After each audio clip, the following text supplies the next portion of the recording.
Sente alguma coisa? Sim, sim, sim, sim, é um peixe.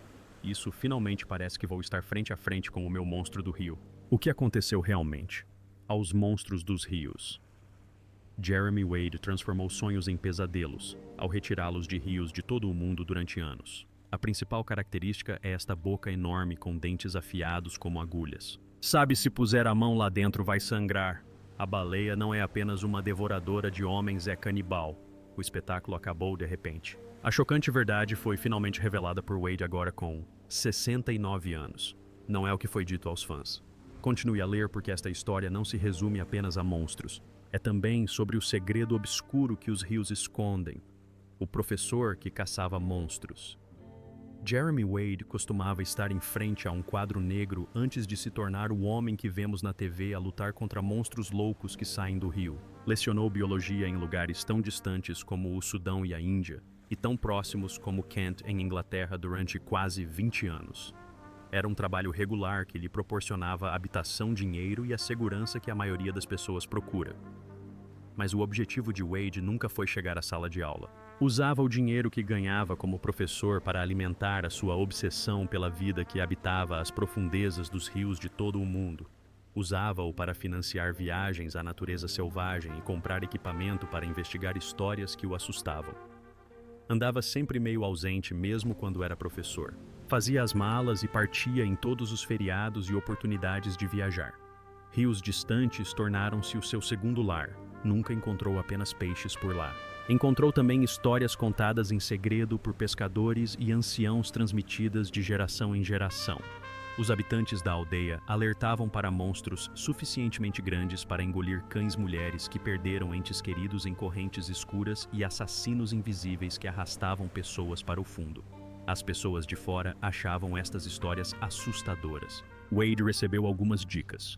Prestou atenção, anotou o que ouviu e compilou o que se tornou uma biblioteca viva, a sua própria coleção de histórias fluviais de África, a América do Sul e a Ásia. Cada anotação convencia-o ainda mais de que as histórias continham frequentemente verdades. O preço da concentração é um coração pesado. Em 2007, Wade contraiu malária durante uma das suas viagens. Foi muito doloroso. Passou semanas na cama fraco e oscilando entre a consciência e a inconsciência. Por momentos, pareceu que os rios também o tinham levado.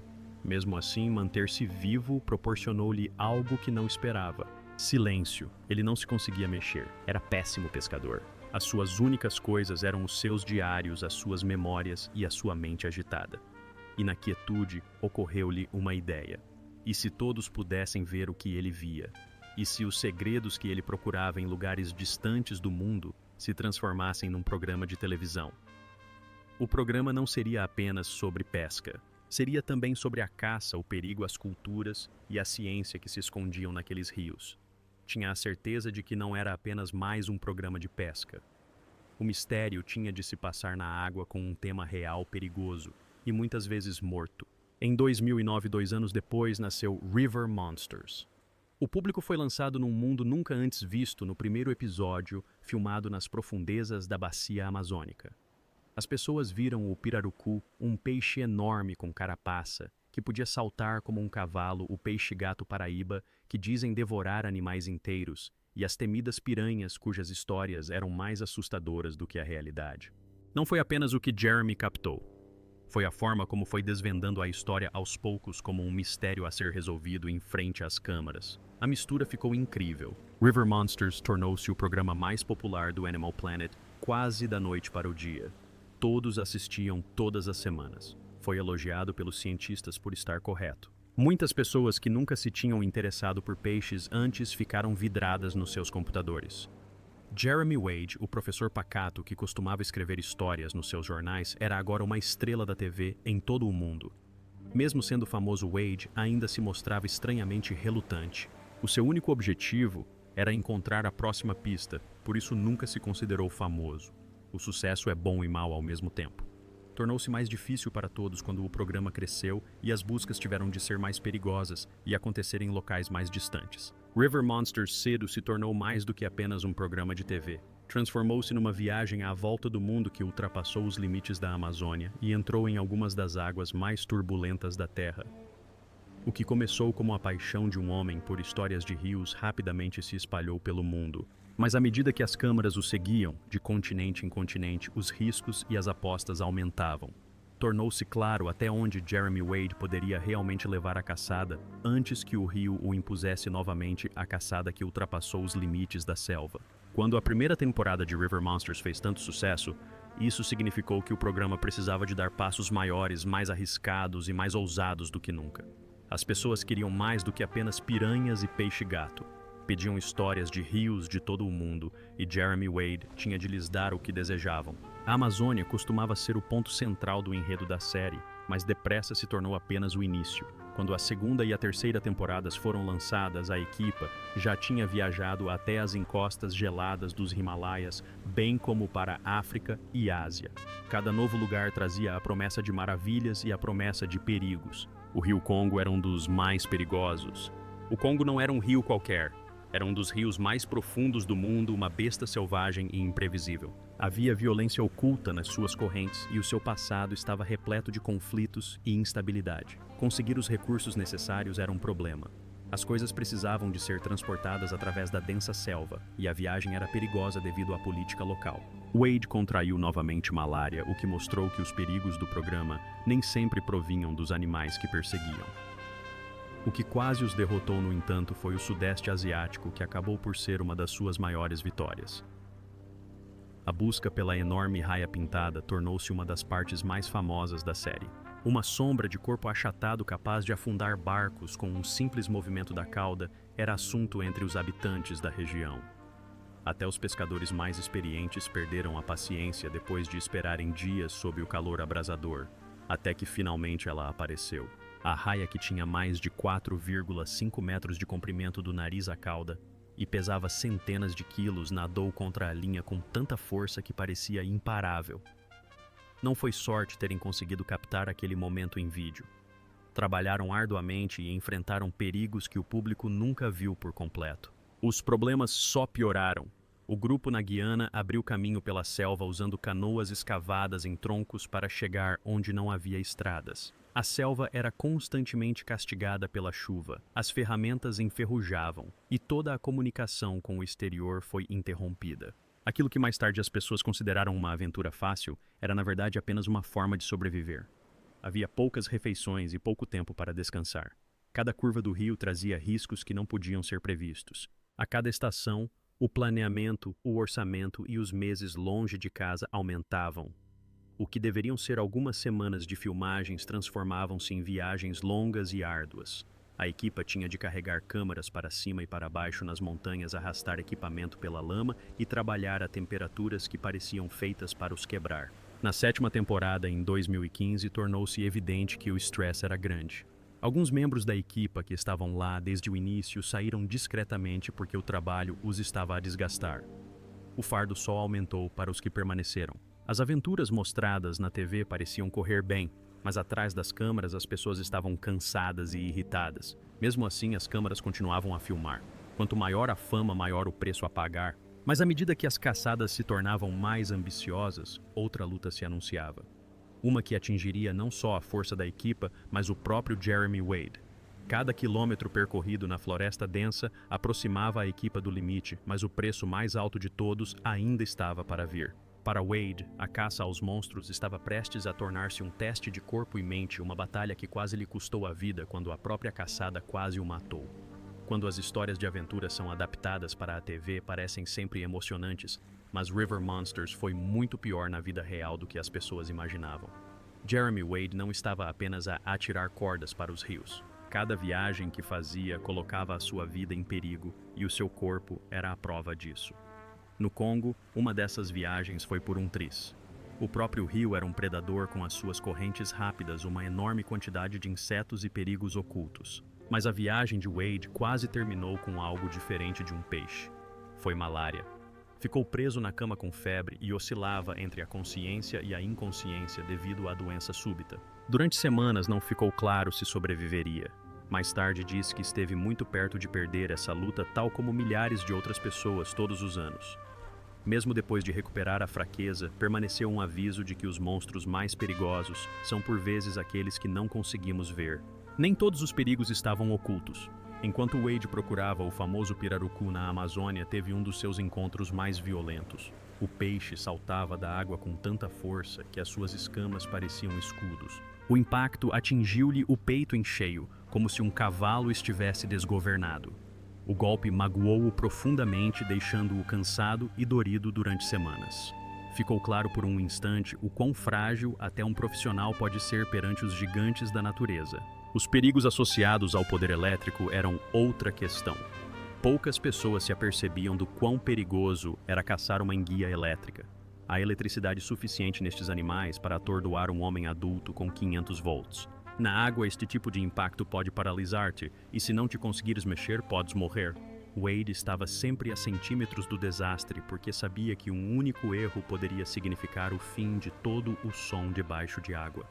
Não era o único em apuros. As pessoas que assistiam às filmagens muitas vezes esqueciam-se da equipa que estava sempre em perigo.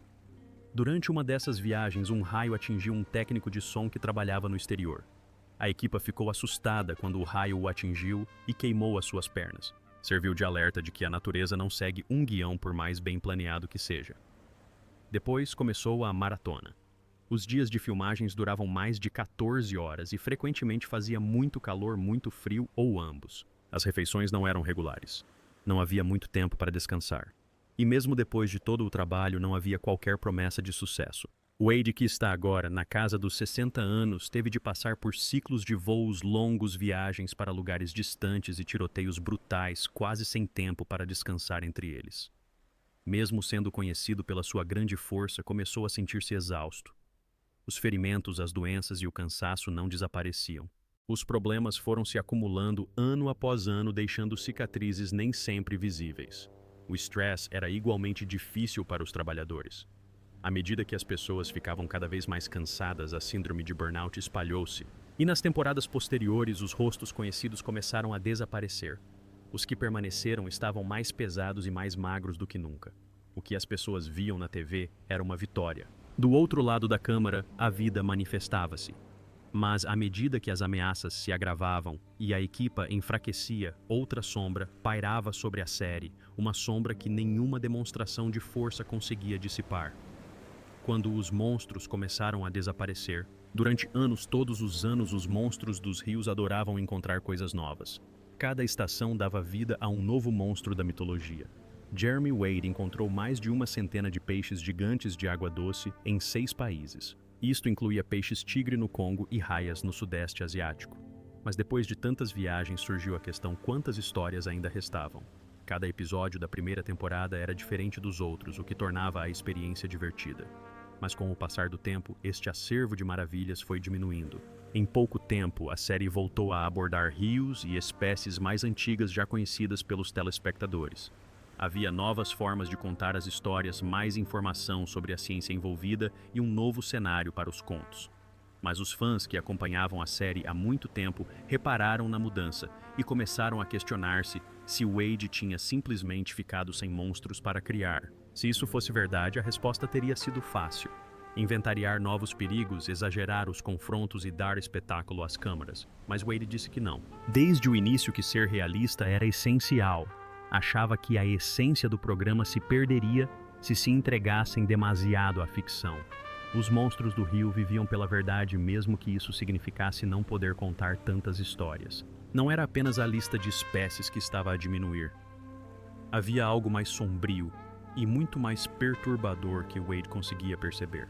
As coisas estavam a mudar nos rios. Alguns lugares que antes fervilhavam de vida estavam agora muito silenciosos.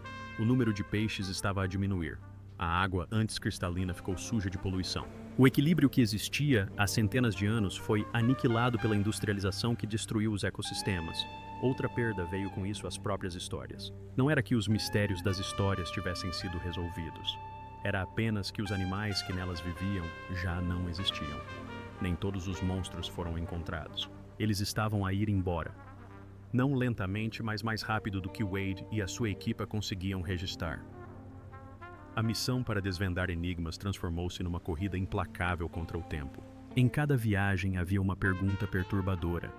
Seria esta a última vez que o mundo veria um destes gigantes vivo? Assim que Wade começou a compreender esta dura verdade, surgiu outra força da emissora e não dos rios. As decisões sobre dinheiro e audiência teriam um enorme impacto em tudo. A verdade que nunca contaram aos fãs. Em 2016, a estação que transformou River Monsters. O Animal Planet costumava ser o canal para aventuras perigosas e viagens de alto risco, mas agora exibe programas mais orientados para a família. Os executivos queriam programas sobre animais de estimação, programas veterinários e experiências seguras com animais selvagens que pudessem ser exibidas em salas de estar sem deixar as pessoas nervosas. Embora tenha sido uma mudança discreta, foi o fim de um programa como River Monsters. Os passeios que Jeremy Wade fazia não eram nada seguros. Eram difíceis de planear, caras e perigosos. Cada episódio exigia semanas de viagem por vários países, a obtenção de autorizações que podiam demorar meses e sempre a possibilidade de algo correr mal. Por vezes, por mais bem planeado que fosse a equipa, nunca encontrava a criatura. Embora esta incerteza tenha dado ao programa um ar de realidade, também causou muitos problemas aos executivos da estação. Numa época em que a TV precisava de ser eficiente e ser imprevisível, era visto como uma perda de tempo. O preço era o fator determinante. Havia programas que custavam quase $500 mil cada. A logística em locais remotos, os equipamentos especializados, as precauções médicas e a enorme quantidade de trabalho necessária para transportar equipamentos através de florestas ou rios congelados rapidamente encareciam o projeto. River Monsters parecia um investimento arriscado em comparação com programas gravados em estúdio em ambientes controlados. As estações de todo o país estavam a cortar custos e a procurar material que pudesse ser produzido de forma rápida e barata. As caçadas de Wade que o levavam a viajar pelo mundo de repente já não estavam alinhadas com o que os telespectadores queriam. A mudança era evidente para todos na equipe de produção. Os planos para grandes viagens que antes entusiasmavam as pessoas eram agora recebidos com oposição, os planos foram reduzidos e os orçamentos cortados. A visão outrora ampla tornou-se mais restrita à medida que os custos eram calculados. Wade não tinha como ganhar esta discussão. Ele construiu o programa sendo honesto, mesmo quando pressionado não inventava histórias sobre reuniões nem encenava dramas. Mas os realizadores da série queriam que as coisas fossem previsíveis, e o que a diferenciava a sua honestidade crua tornou-se o seu maior defeito. Os fãs receberam uma explicação simples quando a última temporada foi transmitida em 2017. Wade disse que a viagem tinha terminado porque já tinha visto todos os monstros que conseguia imaginar. O público achou que era uma afirmação coerente e sensata, mas afinal, durante quanto tempo se poderia repetir este tipo de história? As pessoas aceitaram o final e apreciaram o legado de um programa que mostrava o maior peixe de água doce do mundo. Mas a verdade era mais complexa. Anos mais tarde, aos 69 anos, Wade disse que o cancelamento não se deveu apenas a questões financeiras ou das estações. Tinha a ver com a água dos rios. Os monstros estavam a desaparecer porque os seus habitats estavam a morrer, por isso nem todos eram encontrados. As histórias estavam a desaparecer sem solução por causa da poluição do crescimento industrial e dos ecossistemas em colapso. Para continuarem, teriam de voltar a utilizar espécies antigas ou aproveitar-se de ambientes frágeis para fins recreativos. Wade disse que não. A forma que encontrou para salvar tanto os animais como a história foi terminar o programa. E esta é a verdade chocante que Jeremy Wade revelou. Se gostou desta história, não se esqueça de gostar, partilhar e subscrever e clicar no próximo vídeo que aparecerá no seu ecrã.